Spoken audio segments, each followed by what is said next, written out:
ഇത്രയും വലിയൊരു വിജയം ജനങ്ങൾ കൊടുത്തിട്ടുണ്ടെങ്കിൽ ആ വിജയം എന്ന് പറയുന്നത് ഇത് പിണറായി വിരുദ്ധമാണ്, അല്ലാതെ UDFന് അനുകൂലമായിട്ടുള്ള വിധി അല്ല ഇത്. ഇത്തവണത്തെ തെരഞ്ഞെടുപ്പ് മുഴുവൻ സംസ്ഥാനതല രാഷ്ട്രീയ വിഷയങ്ങൾക്ക് മേലാണ് പോരാടപ്പെട്ടിട്ടുള്ളത്.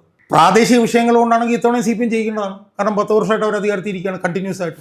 നമ്മളിങ്ങനെ ചുമ്മാ വൈകാരികമായിട്ട് നമ്മൾ അതിജീവിതം ഒന്ന് ഒരു പോസ്റ്റ് ഇട്ടു, അതോടനെ തന്നെ ചർച്ച ചെയ്തു, അതൊന്നും കൊണ്ട് കേസ് ജയിക്കില്ല. കാരണം അപ്പുറത്ത് ദിലീപാണ് നിൽക്കുന്നത്. VS എന്ന വേറൊരു പാർട്ടി ഉണ്ടാക്കിയിരുന്നു എങ്കിൽ കേരള രാഷ്ട്രീയത്തെ അത് എങ്ങനെ സ്വാധീനിക്കുമായിരുന്നു? അല്ല, അത് ഞാനൊരു സംശയമില്ല, അത് വളരെ പോസിറ്റീവായിട്ട് തന്നെ സ്വാധീനിക്കുമായിരുന്നു. എനിക്ക് യാതൊരു തർക്കവും അതിനകത്തില്ല. അന്ന് VS ഇറങ്ങി വന്നിരുന്നുവെങ്കിൽ യഥാർത്ഥ പരിശുദ്ധമായ രാഷ്ട്രീയവും പ്രത്യശാസ്ത്രവും മുന്നോട്ട് കൊണ്ടുവന്നൊരു കമ്മ്യൂണിസ്റ്റ് പാർട്ടി കേരളത്തിൽ ഉണ്ടാകുമായിരുന്നു. അത് ഇല്ലാതാക്കിയതിൻ്റെ കാരണം VS പക്ഷക്കാർ എന്ന് പറഞ്ഞ് കൊണ്ട് VSൻ്റെ കൂടെ നിന്ന കുറേ ആളുകളുണ്ട്. അവരെല്ലാവരും കൂടെ ചേർന്ന് അവസാനം VSനെ ചതിക്കുകയും അവരുടെ എല്ലാവരുടെയും സമ്മർദ്ദത്തെ തുറന്നിട്ടാണ് VSന് അവസാനം തൻ്റെ തീരുമാനം മാറ്റിവെക്കേണ്ടി വന്നത്.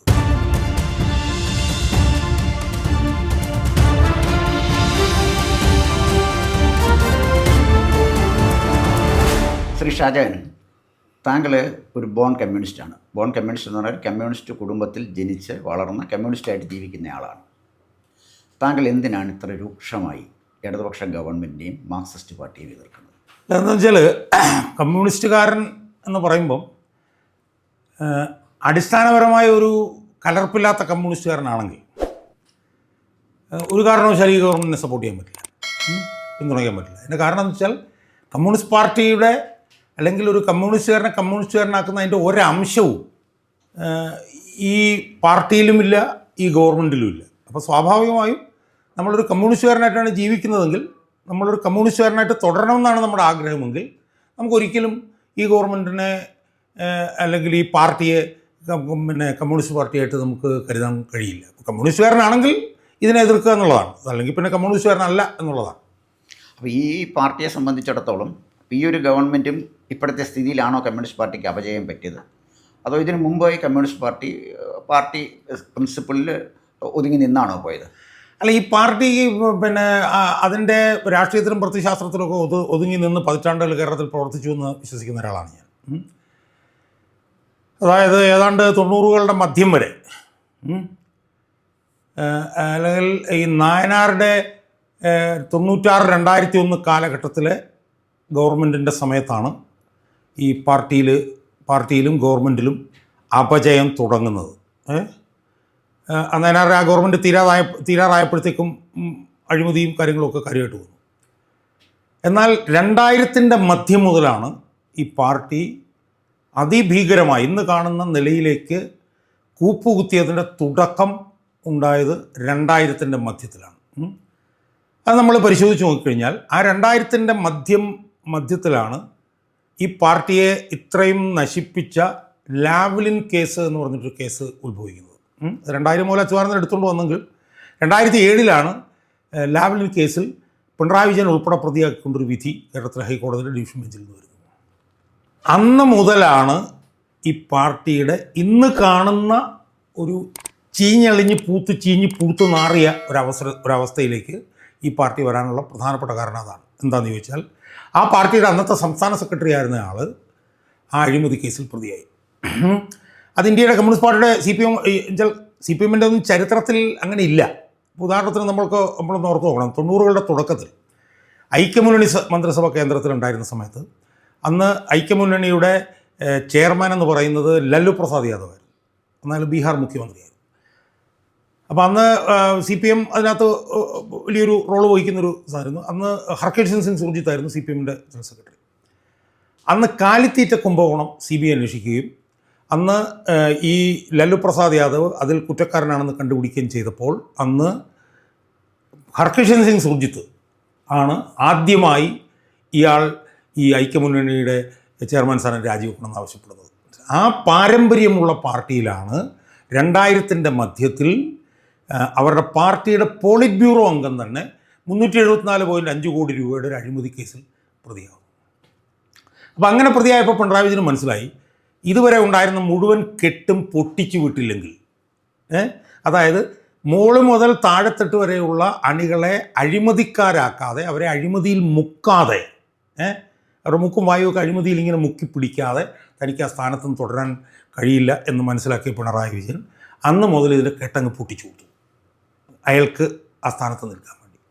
അതാണ് യഥാർത്ഥത്തിൽ ഇന്ന് ഈ പാർട്ടിയെ ഇതിൽ കൊണ്ടുവന്ന് എത്തിച്ചത്, മനസ്സിലായി. അപ്പോൾ യഥാർത്ഥത്തിൽ 90കളുടെ അവസാന കാലത്ത് കണ്ട അഴിമതിയുടെ ചെറിയ ചില ലക്ഷണങ്ങൾ പിണറായി വിജയൻ്റെ വരവ് കോയിൻസൈഡ് ചെയ്തിട്ടാണ് ഇത് വലിയൊരു അഴിമതിയുടെയും എല്ലാ വൃത്തികേടുകളുടെയും ഒരു മൂർത്തിമത്വമായിട്ട് ഈ പാർട്ടി മാറുന്ന ഒരു രീതിയിലേക്ക് എത്തിച്ചേർന്നതെന്നാണ് ഞാൻ മനസ്സിലാക്കിയിട്ടുള്ളത്. അല്ല, ഇതിനിടയ്ക്കല്ലേ അച്യുതാനന്ദൻ്റെ ഗവൺമെൻറ് വന്നത്? ഈ പറഞ്ഞൊരു കാലഘട്ടത്തിനിടയിൽ അദ്ദേഹത്തിന് ഈ കാര്യത്തിൽ എന്ത് ചെയ്യാനാണ് കഴിഞ്ഞത്? അല്ല, അച്യുതാനന്ദൻ്റെ ഗവൺമെൻറ് എന്ന് പറയുന്നത് 2006-11 കാലത്തെ ഗവൺമെൻറ്റാണ്. ആ ഗവൺമെൻറ് വരുന്നതിൻ്റെ ഒരു പശ്ചാത്തലമുണ്ട്. അത് 2001-2006 കാലഘട്ടത്തിൽ അച്യുതാനന്ദൻ്റെ പ്രതിപക്ഷ നേതാവ് പ്രവർത്തനത്തിൽ നിന്ന് രൂപം കൊണ്ട ഒരു ഗവൺമെൻറ്റാണ് 2006-2011. ആ ഗവൺമെൻറ്റിന് നേതൃത്വം കൊടുത്തിരുന്നത് അച്യുതാനന്ദനാണ്. പക്ഷേ ആ ഗവൺമെൻറ്റിന് നേതൃത്വം കൊടുത്ത അച്യുതാനന്ദൻ വെറും ഒരു തടവുകാരനായിരുന്നു, ഒരു തടവ് പുള്ളിയായിരുന്നു. കാരണം ആ സമയത്ത് മുഴുവൻ കാര്യങ്ങളും AK സെൻറ്ററിൽ നിന്ന് തീരുമാനിച്ചുകൊണ്ടിരുന്നത് പിണറായി വിജയനായിരുന്നു.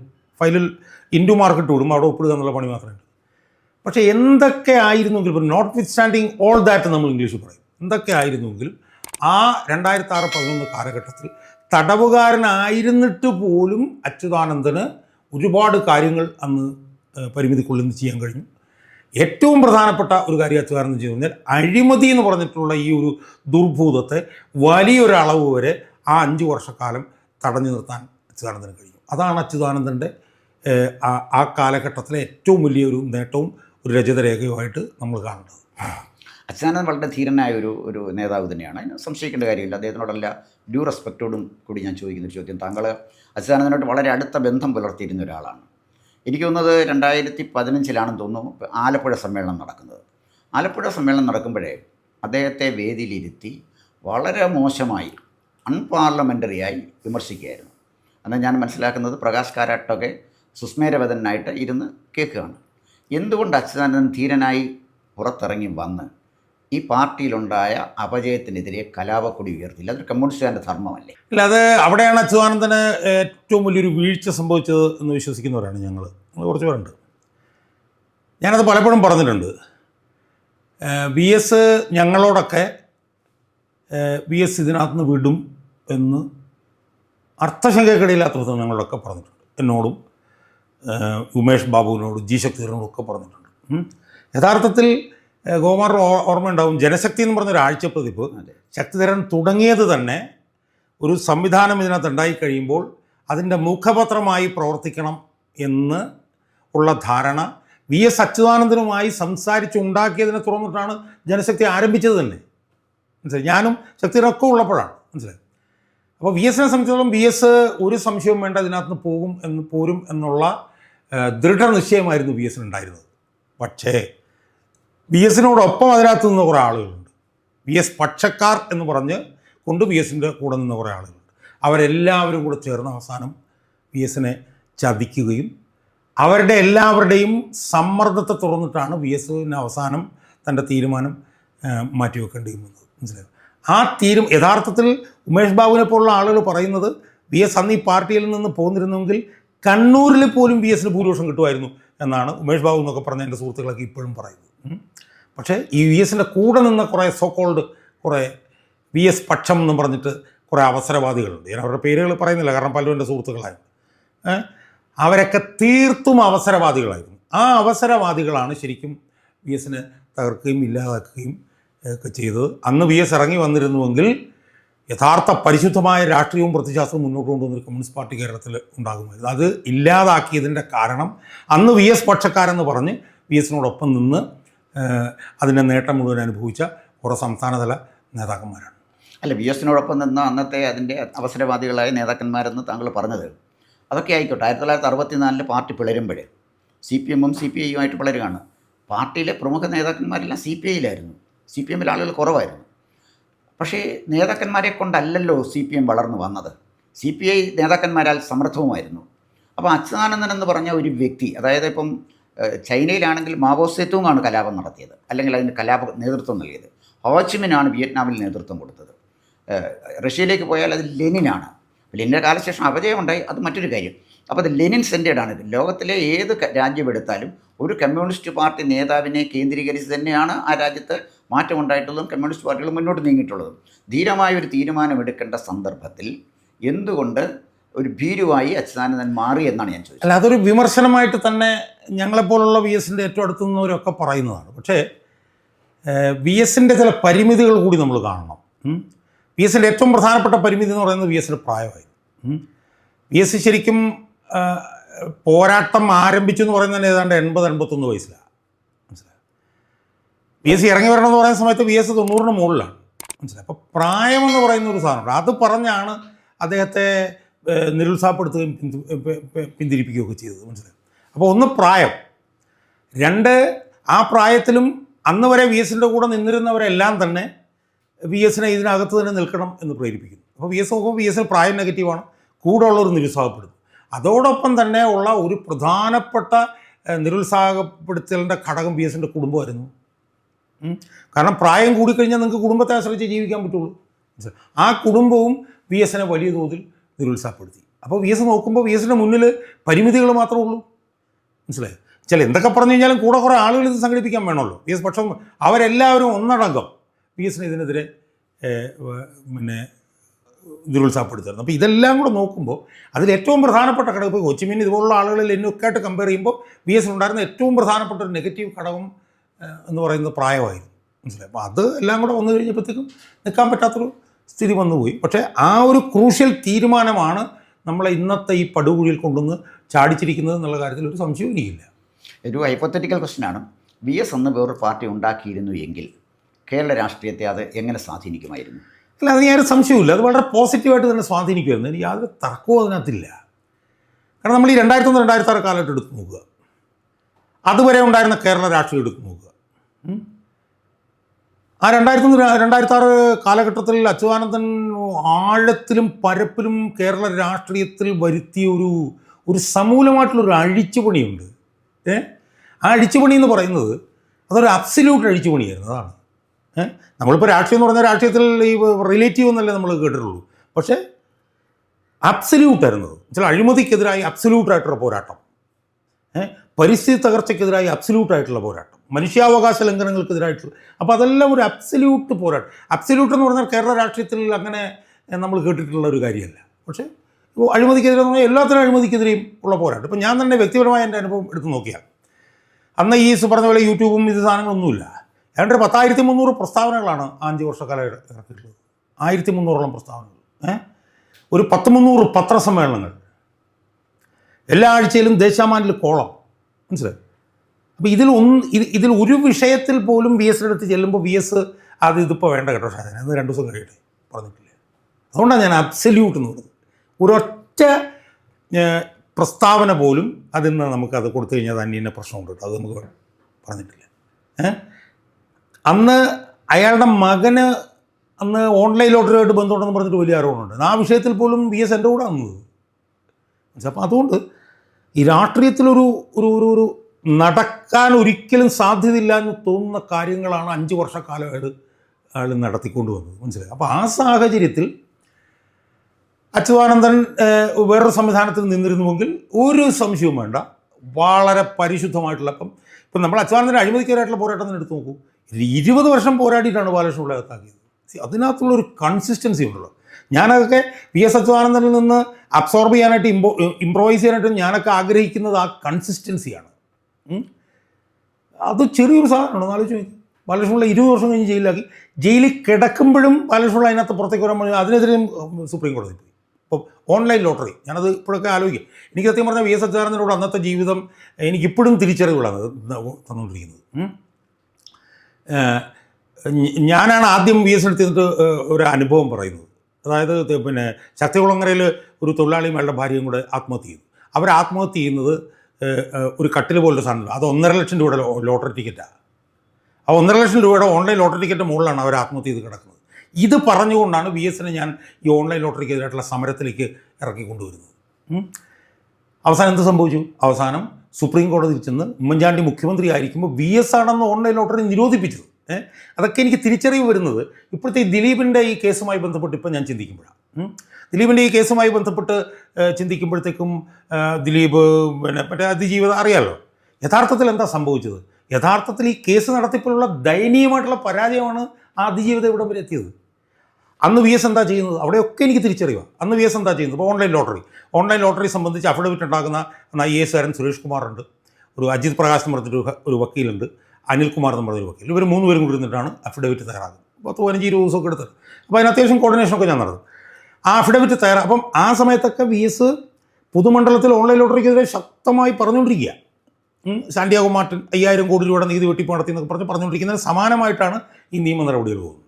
ഇവർ അഫിഡവിറ്റ് ഉണ്ടാക്കിയിട്ട് വി എസിൻ്റെ അടുത്ത് ചെല്ലും. അപ്പോൾ വി എസ് ചോദിക്കും, ആരാണ് വക്കീൽ? അപ്പോൾ ഉടനെ ചിലപ്പോൾ രാജേന്ദ്ര സച്ചാർന്നോ അല്ലെങ്കിൽ സുപ്രീം കോടതിയിൽ ഏത് വക്കീലിൻ്റെ പേര് പറഞ്ഞാലും ആയിക്കോട്ടെ എന്ന് പറയും. മനസ്സിലായി? അപ്പം നമ്മൾ ഈ വൈകാരിക തലം മാത്രം ഉണ്ടാക്കിക്കൊണ്ട് കേസ് ചെയ്യിക്കില്ല. മനസ്സിലായി? ആ വൈകാരിക തലം ഉണ്ടാക്കുന്നതിന് സമാനമായി തന്നെ നിയമ നടപടികളിലും നമ്മൾക്കൊരു കൂർമ്മബുദ്ധി വേണം. അതിവിടെ ഉണ്ടായിട്ടില്ല. ഇവിടെ എന്താ സംഭവിച്ചത്? ഇവിടെ ചാനൽ ചർച്ചയിൽ സംസാരിച്ച് ജയിക്കുന്ന ഒരു അജകുമാർ പ്രോസിക്യൂട്ടർ, TB മിനി എന്ന് പറഞ്ഞിട്ട് ചുക്കുഞ്ഞുള്ളാൻ പറയാൻ മേലാത്തൊരു സ്ത്രീ അതിജീവിതയുടെ പ്രോസിക്യൂട്ടർ. മനസ്സിലായി? വി എസ് ആയിരുന്നെങ്കിൽ ഒരിക്കലും സംഭവിക്കില്ല.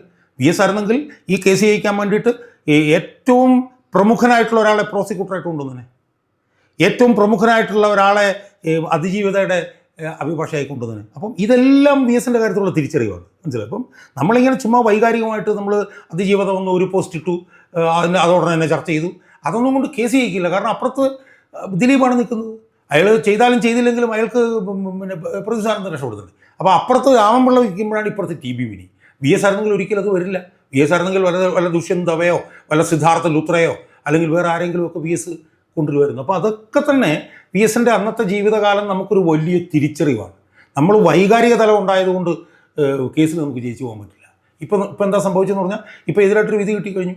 ഇനി ഇതിനപ്പുറത്തേക്ക് പോകൽ വലിയ പാടാണ്. അപ്പം അതുകൊണ്ട് വി എസിൻ്റെ അടുത്ത് നിന്ന് 2006 പോകുന്നതെങ്കിലും ഒരു പൊതുപ്രവർത്തനം എന്ന നിലയിൽ വി എസിൻ്റെ കൂടെ ഉണ്ടായിരുന്ന ജീവിതം എനിക്കിപ്പോഴും എന്നെ മുന്നോട്ട് നയിക്കുന്ന വലിയൊരു ചാലകശക്തിയായി എനിക്കൊരു ഭയങ്കര ക്ലാരിറ്റി തന്നുകൊണ്ടിരിക്കുക. ആ ക്ലാരിറ്റിയാണ് സത്യം പറഞ്ഞാൽ എന്നെ ഇന്ന് പൊതുമണ്ഡലത്തിൽ വ്യത്യസ്തനാക്കി നിർത്തുന്നതെന്നാണ് ഞാൻ വിശ്വസിക്കുന്നത്. ഓക്കെ, ഇപ്പം കൺസിസ്റ്റൻസിയെക്കുറിച്ച് താങ്കൾ പറഞ്ഞു, ഞാൻ അഗ്രി ചെയ്യുന്നു. പക്ഷേ നമ്മൾ കമ്മ്യൂണിസ്റ്റ് രാജ്യങ്ങളിലെ ഗ്ലാസ്നസ്റ്റിനും പെരിസ്ട്രോയിക്കയ്ക്കും ശേഷം നമ്മൾ എടുത്തു നോക്കിയാൽ ലെനിൻ ഉണ്ടാക്കിയ ഒരു മൂവ്മെൻറ്റിൻ്റെ കൺസിസ്റ്റൻസി നിലനിർത്താൻ പിന്നീട് സ്റ്റാലിനും പിന്നീട് ഒന്നില്ല അവസാനം പിന്നെ ഗോർബച്ചോവിൻ്റെ കാലത്തേക്ക് അത് തകർന്നരിപ്പണമായിപ്പോയി. മാവോയുടെ കാലത്തുനിന്ന് മാറ്റം വരുത്തിയത് ഡെങ് സിയാവോപിങ്ങാണ്. ഡെങ് സിയാവോപിങ് പറഞ്ഞത് പൂച്ച കറുത്തതായാലും വെളുത്തതായാലും എലിയെ പിടിച്ചാൽ മതി. അപ്പോൾ അതേ ഫിലോസഫിയാണ് നമ്മുടെ പിണറായി വിജയൻ കേരളത്തിൽ അനുവർത്തിക്കുന്നത് എന്ന് പറഞ്ഞാൽ നിഷേധിക്കാനൊക്കെ. അല്ല, ഞാൻ പറഞ്ഞത് അതേ ഫിലോസഫിയാണ് എന്ന് വേണമെങ്കിൽ നിങ്ങൾ അംഗീകരിച്ചാൽ തന്നെ എന്താണ് അതിൻ്റെ നെറ്റ് റിസൾട്ട് എന്നുള്ളത് ഈ തെരഞ്ഞെടുപ്പ് കൃത്യമായി നമ്മളെ കാണിച്ചു തന്നില്ലേ? ഇപ്പോൾ എന്താണ് ചെയ്തുകൊണ്ടിരുന്നത് ഇവിടെ? ഈ പൂച്ച കറുത്തായാലും അത് തന്നെയാണ് ചെയ്തുകൊണ്ടിരുന്നത്. എന്താണ്? ഈഴവരെ പിടിക്കുന്നു, അതിന് വെള്ളാപ്പള്ളി ഒരു മടിയിൽ വെക്കുന്നു, നായന്മാരെ പിടിക്കാൻ വേണ്ടി സുകുമാരൻ നായരെ എടുത്ത് വെക്കുന്നു, പിന്നോക്കക്കാരെ പിടിക്കാൻ വേണ്ടിയിട്ട് പുന്നല ശ്രീകുമാറിനെ എടുത്ത് പിടിക്കുന്നു. മനസ്സിലായി? ഈ സോഷ്യൽ എഞ്ചിനീയറിങ് ആണല്ലോ. ഇതാണ് മാവോസി ഈ പറഞ്ഞ കറുത്ത പൂച്ചയും വെളുത്ത പൂച്ചയും. പക്ഷേ ആത്യന്തികമായി അത് എവിടെ എത്തി? ഇപ്പം നമ്മൾ ആലോചിക്കുകയാണ്, ഞാൻ വീഡിയോ ചെയ്യണമെന്ന് ആലോചിച്ചിരിക്കുന്നത്. ശബരിമല കൊള്ള ഈ തെരഞ്ഞെടുപ്പിൽ ഒരു നോൺ ഇഷ്യൂ ആയിരിക്കും എന്ന് പറഞ്ഞ ഒരൊറ്റ ആളാണ് ഉള്ളത്, CPM അല്ലാതെ. അതാണ് വെള്ളാപ്പള്ളിയുടെ ദേശം. എന്നാൽ എന്താ സംഭവിച്ചത്? അതും മാത്രമാണ് മെയിൻ സാധനമായിട്ട് അത് മാറി. അപ്പം ഞാൻ പറയുന്നത് ഇതിലൊക്കെ തന്നെ ഈ ജനങ്ങളെന്ന് പറഞ്ഞൊരു സാധനത്തിന് അതിൻ്റെ ഒരു ഇപ്പം നമ്മളിപ്പോൾ 2020 നമ്മളെപ്പോഴും പറയുന്നു, ജനം വലിയ കാര്യമൊന്നുമില്ല, ജനത്തിന് പിണറായി മതി, ഈ പിണറായി ആയിരിക്കും ഇനി അടുത്തതിൽ അല്ലേ, ജനത്തിന് കിറ്റും പെൻഷനും കൊടുക്കും, അതിൽ നിന്നല്ലേ നമ്മൾ പറഞ്ഞുകൊണ്ടിരുന്നത്. ആ ജനം ഇന്ന് പിണറായി വിജയന് മുഖത്തടി കൊടുത്തിട്ട് അയാൾ നിങ്ങൾ ഈ പിണറായി പോയി ഇരുന്നാൽ മതി, നിങ്ങൾ പിള്ളേരെ കളിപ്പിച്ചുകൊണ്ട് അവിടെ ഇരിക്കല, ഇനി നിങ്ങളത് ഉത്തരവാദിത്വം എന്ന് ജനങ്ങൾ പറഞ്ഞ ഒരു ചരിത്രപ്രധാനമായൊരു വിധി ആണ് ഈ തെരഞ്ഞെടുപ്പിലുണ്ടായത് എന്നാണ് ഞാൻ വിശ്വസിക്കുന്നത്. അപ്പോൾ 2026 വരുന്ന നിയമസഭാ തെരഞ്ഞെടുപ്പിൽ 25 ഈ തദ്ദേശ സ്വയംഭരണ സ്ഥാപനങ്ങളിലേക്ക് തെരഞ്ഞെടുപ്പിൻ്റെ വിധിയെഴുത്തിൻ്റെ മറ്റൊരു രൂപമായിരിക്കുമോ നിയമസഭയിൽ വരാൻ പോകുന്നത്? അല്ല, അത് യാതൊരു സംശയമില്ല. അതിൻ്റെ കാരണം എന്ന് വെച്ചാൽ നമ്മളിപ്പോൾ പറയും, ഇപ്പം കേരളത്തിൽ 5-6 പഞ്ചായത്ത് തെരഞ്ഞെടുപ്പ് നടന്നിട്ടുണ്ട്. അതിൽ 2010 രമേശ് ചെന്നിത്തല KPC പ്രസിഡന്റ് ആയിരുന്നപ്പോൾ മാത്രമാണ് UDF ഒന്ന് ജയിച്ചത്. ആ തെരഞ്ഞെടുപ്പും ഈ തെരഞ്ഞെടുപ്പും തമ്മിലുള്ള വ്യത്യാസം എന്താണെന്ന് ചോദിച്ചാൽ, ഈ തദ്ദേശ സ്വയംഭരണ സ്ഥാപന തെരഞ്ഞെടുപ്പ് മിക്കവാറും ഈ പ്രാദേശിക വിഷയങ്ങളിലാണ് ചുറ്റിത്തിരിയുന്നത്. കാരണം നിങ്ങൾ നമ്മുടെ പഞ്ചായത്ത് മെമ്പർ അയാൾ ആ കാര്യങ്ങൾ ചെയ്തു, അപ്പം ആ സംസ്ഥാനതല രാഷ്ട്രീയം നോക്കാതെ എന്നാൽ ഇത്തവണത്തെ തെരഞ്ഞെടുപ്പ് അങ്ങനെ ആയിരുന്നില്ല. ഇത്തവണത്തെ തെരഞ്ഞെടുപ്പ് മുഴുവൻ സംസ്ഥാനതല രാഷ്ട്രീയ വിഷയങ്ങൾക്ക് മേലാണ് പോരാടപ്പെട്ടിട്ടുള്ളത്. യഥാർത്ഥത്തിൽ പ്രാദേശിക വിഷയങ്ങൾ കൊണ്ടാണെങ്കിൽ ഇത്തവണയും CPM ജയിക്കേണ്ടതാണ്. കാരണം 10 വർഷമായിട്ട് അവർ അധികാരത്തിൽ ഇരിക്കുകയാണ് കണ്ടിന്യൂസ് ആയിട്ട്. 2015 2020 അവരാണ് ജയിച്ചത്. ഏതാണ്ട് ഒരു 65-70% തദ്ദേശ സ്വയംഭരണ സ്ഥാപനങ്ങൾ അവരുടെ കയ്യിലായിരുന്നു. അപ്പോൾ സ്വാഭാവികമായും പഞ്ചായത്ത് തലത്തിലുള്ള വിഷയങ്ങളായിരുന്നു തെരഞ്ഞെടുപ്പിനെ സ്വാധീനിച്ചിരുന്നതെങ്കിൽ ഒരു 50-55% സീറ്റെങ്കിലും ഇടതുപക്ഷത്തിന് കിട്ടണമായിരുന്നു. പക്ഷേ ഈ തെരഞ്ഞെടുപ്പ് 100% സംസ്ഥാന വിഷയങ്ങൾക്ക് മേലാണ് തീരുമാനിക്കപ്പെട്ടത് എന്നുള്ളത് കൊണ്ട് ഇനിയുള്ള 2-3 മാസക്കാലം പിണറായി വിജയൻ ഈ പഴുത്ത ചീനച്ചട്ടിയുടെ മുകളിൽ ഇരിക്കുന്ന പോലെ ആയിരിക്കും. അവിടെ ചന്തിയൊക്കെ പൊള്ളിപ്പോകുന്ന നിലയിലേക്കായിരിക്കും ഇനി കാര്യങ്ങൾ പോവുക. കാരണം എന്താ വെച്ചാൽ ഒരു രാഷ്ട്രീയ നേതാവിനെ, അതിപ്പോൾ ഇടതായിക്കോട്ടെ വലതായിക്കോട്ടെ, ഇത്രയും കൂടുതൽ ആളുകൾ വെറുക്കുകയും അറയ്ക്കുകയും കിട്ടിക്കഴിഞ്ഞാൽ ഉടനെ കറകുത്തിയിട്ട് കൊടുക്കാം എന്ന് വിചാരിക്കുകയും ചെയ്യുന്ന ഒരു രാഷ്ട്രീയ നേതാവ് കേരളത്തിൻ്റെ ചരിത്രത്തിൽ ഒരു പാർട്ടിയിലും ഉണ്ടായിട്ടുണ്ടെന്ന് എനിക്ക് തോന്നുന്നു. ഇപ്പോൾ കരുണാകരനെ പോലുള്ള ആളുകളോടൊക്കെ വിമർശനങ്ങളുണ്ടായിരുന്നു. പക്ഷേ അവർക്കൊന്നും കമ്പയർ ചെയ്യാൻ പറ്റാത്ത അത്ര നിലയിൽ ഒരു കമ്മ്യൂണിസ്റ്റുകാരന് ഒരു 100 വർഷം കൊണ്ട് എത്രയാ അധപ്പതിക്കാവോ അതിനേക്കാൾ കൂടുതൽ ഇയാൾ സ്വയമേ അധപ്പതിച്ച് ഇയാളങ്ങ് കാണിച്ചു കൊടുത്തു. ഉദാഹരണത്തിന് കമ്മ്യൂണിസ്റ്റ് പാർട്ടി എന്ന് പറഞ്ഞാൽ എന്താ? പാവപ്പെട്ടവൻ്റെ പാർട്ടി, നിസ്സൻ്റെ പാർട്ടി, ദരിദ്രൻ്റെ പാർട്ടി, തൊഴിലാളിയുടെ പാർട്ടി. തൊഴിലാളി വർഗ്ഗ സർഗ്ഗാധിപത്യത്തിന് വേണ്ടി പ്രവർത്തിക്കുന്ന പാർട്ടിയുടെ മുഖ്യമന്ത്രിക്ക് 2 ഇന്നോവ കാറും ഒരു കിയ കാറും ഉള്ളപ്പോൾ അയാൾ പറയുകയാണ് ഞാൻ പുതിയ കാർ മേടിക്കാൻ 1,10,00,000. ഇതൊന്നും CPMൻ്റെ ഈ താഴെത്തട്ടിലുള്ള അണികളുണ്ടല്ലോ, അവരിത് അംഗീകരിച്ച് കൊടുക്കില്ല. പക്ഷേ അവർ റിവോൾട്ട് ചെയ്യില്ല. കാരണം റിവോൾട്ട് ചെയ്ത് കഴിഞ്ഞാൽ കൈയും കാലും വെട്ടിക്കളയും. ഇപ്പോൾ TP ചന്ദ്രശേഖരനെ തന്നെ ഞാൻ പറയും ഒരു കുത്തി കൊല്ലാവുന്നതേ ഉള്ളൂ. ആ TP ചന്ദ്രശേഖരനെ മുഖത്ത് 51 വെട്ടി കൊന്നതെന്താന്ന് പറഞ്ഞാൽ ഇതാണ് നിങ്ങൾ പോയാൽ നിങ്ങൾക്കുണ്ടാകുന്ന അനുഭവം എന്ന് കാണിക്കാൻ വേണ്ടിയിട്ടാണ്. അതുകൊണ്ട് പാവപ്പെട്ട CPM അണികൾ എന്ത് ചെയ്യും? അവർ പുറത്ത് പറയില്ല അവർ, കാരണം കൈയും കാലും പോകും. പക്ഷേ അവർ ഈ നമ്മുടെ ഈ മറ്റേ മോഹൻലാലിൻ്റെ സിനിമയിലെ പറഞ്ഞ പോലെ പുലി ചാടുന്നതിന് മുമ്പ് ഇങ്ങനെ പതുങ്ങുമെന്ന് പറഞ്ഞാൽ പതുങ്ങി അവിടെ ഇരുന്നിട്ട് അവർ പോളിംഗ് ബൂത്തിൽ ചെന്നിട്ട് കൈപ്പത്തിക്കിട്ടങ്ങ് കൊടുക്കും. ഞാൻ ഒരുപാട് ഉദാഹരണം, ഞാൻ തിരുവനന്തപുരം കോർപ്പറേഷൻ്റെ ഉദാഹരണം മാത്രം പറയാം. തിരുവനന്തപുരം കോർപ്പറേഷനിൽ 2020 51-52 സീറ്റ് ഉണ്ടായിരുന്നു ആർക്ക്? CPM. ഇപ്പോൾ അത് 29 കുറഞ്ഞു. 23 സീറ്റാണ് CPM കുറഞ്ഞത്. അതിൽ 12 സീറ്റ് BJP ആണ് പിടിച്ചത്, 11 സീറ്റ് UDF പിടിച്ചു. അപ്പോൾ ഇവിടുത്തെ താഴെത്തട്ടിലെ CPM എന്ത് ചെയ്തു? ഇവനെ ശരിയാക്കാൻ വേണ്ടിയിട്ട് ഇവിടുത്തെ താഴെത്തട്ടിലെ CPM ആണ് ചെയ്തത്. BJP എവിടെയാണോ ശക്തം അവിടെ CPM BJPക്ക് വോട്ട് ചെയ്തു. UDF എവിടെയാണോ ശക്തം അവിടെ UDFന് വോട്ട് ചെയ്തു. എന്നിട്ട് എന്ത് ചെയ്തു? മിണ്ടാതെ ഇരുന്നു. അപ്പോൾ അതുകൊണ്ട് താഴെത്തട്ടിലെ അണികൾ അവരിനി ഒരു 5 വർഷം കേരളം നാളെ BJP ഭരിക്കുമെന്ന് പറഞ്ഞാൽ പോലും അസംഭാവ്യമാണ്. എന്നാൽ പോലും അവർ പിണറായി അവരനുവദിക്കില്ല. കാരണം ഇതൊരു 5-10 വർഷം ഇനി മാറി നിന്നാലേ അതിന് ശേഷം ഇതുണ്ടാവൂ എന്നുള്ള തിരിച്ചറിവ് കേരളത്തിലെ ഏറ്റവും അടിത്തട്ടിലെ പാർട്ടി അണികൾക്കുണ്ട്. അതാണ് ഈ തെരഞ്ഞെടുപ്പിൽ പ്രതിഫലിച്ചിരിക്കുന്നത്. എവിടെ എടുത്ത് നോക്കിയാലും അതാണ് പ്രതിഫലിച്ചിരിക്കുന്നത്. അപ്പോൾ അതുകൊണ്ട് തന്നെ ഇതിനി ഒരു അവലാഞ്ച് ആയിരിക്കും. ഇതിപ്പോൾ 80 സീറ്റും 58 സീറ്റും എന്നാണ് പറയുന്നതെങ്കിൽ ഒരു സംശയം വേണ്ട, ഒരു 100-110 സീറ്റിനപ്പുറത്തേക്ക് പോയാൽ പോലും അത്ഭുതമില്ല. അതിൽ UDF ഒരു റോളും ഇല്ല. ഈ തെരഞ്ഞെടുപ്പിൽ സാധാരണ ഇതിൽ നമുക്കറിയാമല്ലോ, ഒരു തെരഞ്ഞെടുപ്പിൽ മുന്നണികളാണല്ലോ തെരഞ്ഞെടുപ്പ് വിഷയങ്ങൾ തീരുമാനിക്കുന്നത്. ആ തെരഞ്ഞെടുപ്പ് വിഷയങ്ങൾ തീരുമാനിച്ചിട്ട് അതിൻ്റെ അടിസ്ഥാനത്തിൽ തെരഞ്ഞെടുപ്പ് നമുക്കറിയാമല്ലോ. 1991 അന്നത്തെ ജില്ലാ കൗൺസിൽ തെരഞ്ഞെടുപ്പിൽ EMS ഉയർത്തിയ വിഷയം എന്തായിരുന്നു? സദ്ദാം ഹുസൈനായിരുന്നു. മനസ്സിലായി. അപ്പോൾ സ്റ്റേറ്റ് ലീഡർഷിപ്പാണ് തെരഞ്ഞെടുപ്പ് വിഷയങ്ങൾ തീരുമാനിക്കുന്നത്. എന്നാൽ ഇത്തവണ UDF എന്ത് തെരഞ്ഞെടുപ്പ് വിഷയമാണ് തീരുമാനിച്ചത്? UDF ഇത്തവണ LDFന് വേണ്ടിയാണ് പ്രവർത്തിച്ചത് പല അവസരങ്ങളിലും. കാരണം രാഹുൽ മാങ്കൂട്ടത്തിൻ്റെയൊക്കെ വിഷയത്തിൽ VD സതീശനും K മുരളീധരനും രാജ്മോഹൻ ഉണ്ണിത്താനും ഒക്കെ രാഹുൽ മാങ്കൂട്ടം വിഷയമാണ് പറഞ്ഞുകൊണ്ടിരുന്നത്. പക്ഷേ ജനങ്ങൾ, പാർട്ടി അണികൾ അവർക്കറിയായിരുന്നു മുൻഗണനാ വിഷയത്തിലുള്ള മുൻഗണനാ വിഷയങ്ങൾ. ആ വിഷയത്തിൻ്റെ അടിസ്ഥാനത്തിലാണ് അവർ ചെയ്തത്. അതുകൊണ്ട് അവരിപ്പോൾ ഈ ഒരു സെമി ഫൈനലിൽ ഒരു അടി കൊടുത്തിട്ടേ ഉള്ളൂ. ഇത് ഞാൻ പറഞ്ഞില്ല, ഇത് ഞാനതാ പറഞ്ഞു, മുഖമടച്ചൊരടി ഇയാൾക്ക് 28 ജനങ്ങൾ കൊടുക്കും എന്നുള്ള കാര്യത്തിൽ ഒരു സംശയവും, ഞാൻ 82 പോലെ തെരഞ്ഞെടുപ്പിൽ ഇടപെടുന്ന ഒരാളാണ്, എനിക്ക് ഒരു സംശയവും അത് സംബന്ധിച്ച് ബാക്കിയില്ല. അല്ല, താങ്കൾ പറഞ്ഞ പോലെ വളരെ ശക്തമായ ഒരു ജനവികാരം ഇടതുപക്ഷത്തിൻ്റെ എതിരെ ഉണ്ട്. ഓക്കെ, തീർച്ചയായും എഗ്രി ചെയ്യുന്നു. പക്ഷേ അങ്ങനെ വരുമ്പോഴും ജില്ലാ പഞ്ചായത്തിൽ നടക്കുന്ന തെരഞ്ഞെടുപ്പ് പൊതുവെ പൊളിറ്റിക്കലാണ്. ഇപ്പോൾ ഗ്രാമപഞ്ചായത്തിലും അല്ലെങ്കിൽ മുനിസിപ്പൽ കോർപ്പറേഷൻ ഡിവിഷനുകളിലൊക്കെ വരുമ്പോൾ കുറച്ച് വ്യക്തിപരമായ സ്വാധീനം വരാം. അത് സ്വാഭാവികമായും ഈ പറഞ്ഞ പോലെ പൊളിറ്റിക്സും തീർച്ചയായിട്ടും വന്നിട്ടുണ്ട് ഈ തെരഞ്ഞെടുപ്പിൽ. പക്ഷേ പകുതി ജില്ല അവർക്ക് ഒപ്പം നിർത്താൻ കഴിഞ്ഞില്ലേ എന്ന് പറഞ്ഞാൽ പരിപൂർണമായി ഇടതുപക്ഷത്തിൻ്റെ തകർച്ചയ്ക്ക് പകരം അവർക്കൊരു ദൗർബല്യം സംഭവിച്ചു എന്നുള്ളതല്ലാതെ CPM അല്ലെങ്കിൽ ഇടതുപക്ഷം CPM നോക്കിയാൽ മതി പൂർണ്ണമായി തകർന്നു പോയി എന്ന് പറയാൻ പറ്റുമോ? ഇത് പൂർണ്ണമായി തകർന്നു പോയി എന്ന് ഞാൻ വിശ്വസിക്കുന്നതിന് പല കാരണങ്ങളുണ്ട്. ഒന്നിപ്പോൾ ജില്ലാ പഞ്ചായത്തിൻ്റെ കാര്യം തന്നെ പറഞ്ഞു. ജില്ലാ പഞ്ചായത്ത് 7 എന്നാണല്ലോ അവകാശവാദം. കഴിഞ്ഞ 2 ജില്ലാ പഞ്ചായത്തുകളായിരുന്നു. ഇത്തവണ 5 ജില്ലയിലും കൂടെ കയറി വന്നു. 2 കോർപ്പറേഷൻ നിങ്ങളെടുത്ത് നോക്കൂ. ഒരു കോർപ്പറേഷനാണ് കഴിഞ്ഞ പ്രാവശ്യം ഉണ്ടായിരുന്നത്, കണ്ണൂർ മാത്രം. ഇപ്പോൾ കോഴിക്കോട് മാത്രമേ ഉള്ളൂ.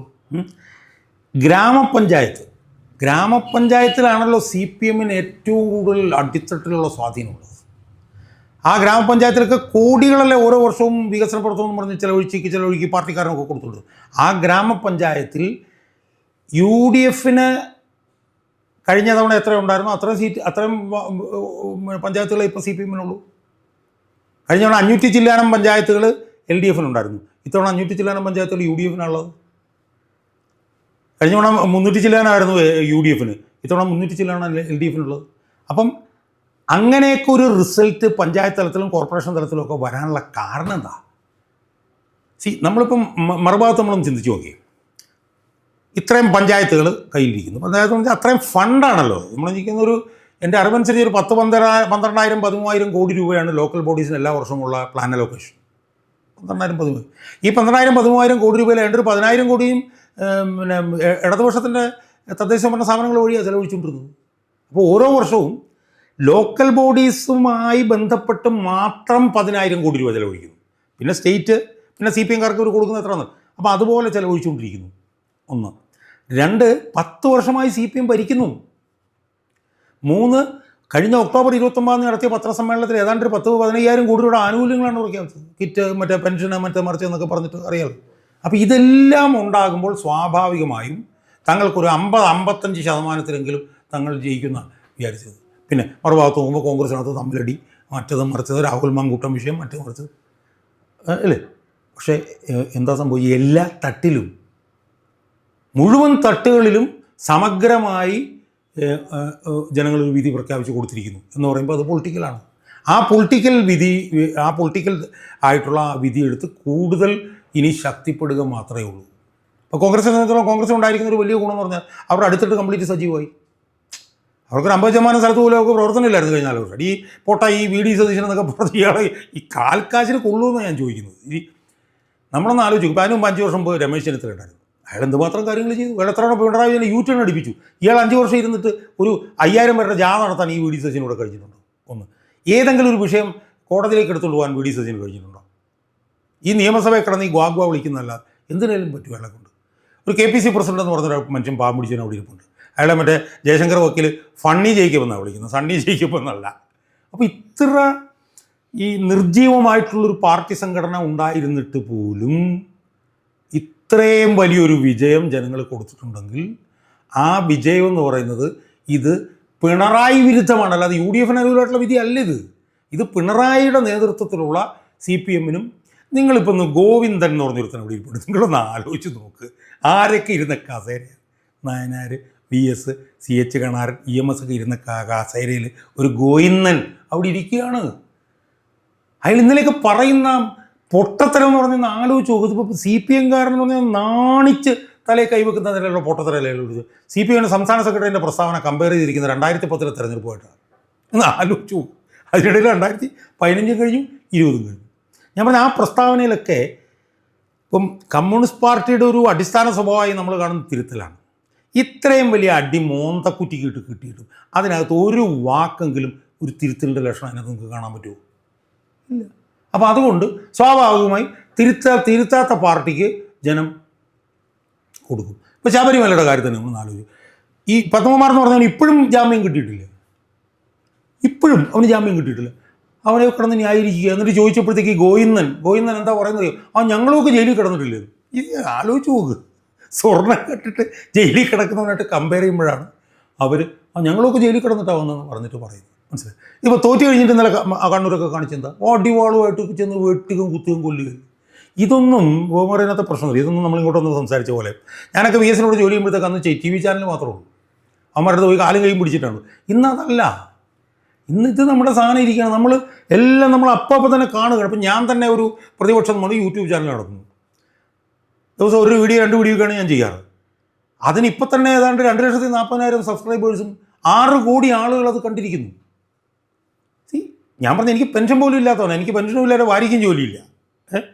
പക്ഷേ എനിക്ക് അത്ര ഇൻട്രാക്ട് ചെയ്യാനായിട്ട് ഞങ്ങളുടെ അടുത്ത് അപ്പോൾ അത്തരത്തിലുള്ള പിന്നെ സോഷ്യൽ മീഡിയ സാധനങ്ങളൊക്കെ വന്ന സാഹചര്യത്തിലുണ്ടല്ലോ, ജനങ്ങളുടെ ബോധം നിലവാരം വലിയ തോതിൽ ഉയർന്നിട്ടുണ്ട്. അതുകൊണ്ട് ഈ പൊട്ടത്തരമൊക്കെ കാണുന്ന CPM അണികളുണ്ടല്ലോ, അവൻ ഇനിയും 26-ലും കൂടി അടി കൊടുത്തിട്ടേ ജനം വിശ്രമിക്കുകയുള്ളൂ.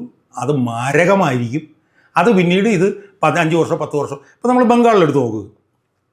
35 വർഷം തുടർച്ചയായിട്ട് ഭരിച്ചതാണ് ബംഗാൾ. ഇവിടെ 2 വർഷം 35 വർഷം തുടർച്ചയായി ഭരിച്ച ബംഗാളിൽ 2024-ൽ 29 സീറ്റിൽ മത്സരിച്ച CPM-ന് 2 സ്ഥലത്തെ കെട്ടിവെച്ച കാശ് കിട്ടുള്ളൂ.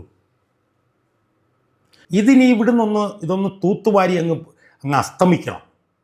അസ്തമിച്ച് ഒരു 10 വർഷം കഴിഞ്ഞിട്ട് തിരിച്ചു വന്നാൽ ചിലപ്പോൾ നല്ലൊരു സാധനമായിട്ട് തിരിച്ചു വരാം. അല്ലാതെ അത് സംഭവിക്കും എന്നുള്ള കാര്യത്തിൽ ഒരു സംശയവും ഇല്ല എന്നുള്ളതിൻ്റെ ഏറ്റവും അർത്ഥശങ്കക്കിടയില്ലാത്തത്, ഇംഗ്ലീഷിൽ അൺഈക്വോക്കൽ എന്നൊക്കെ പറയും, അതാണ് ഈ വിധി.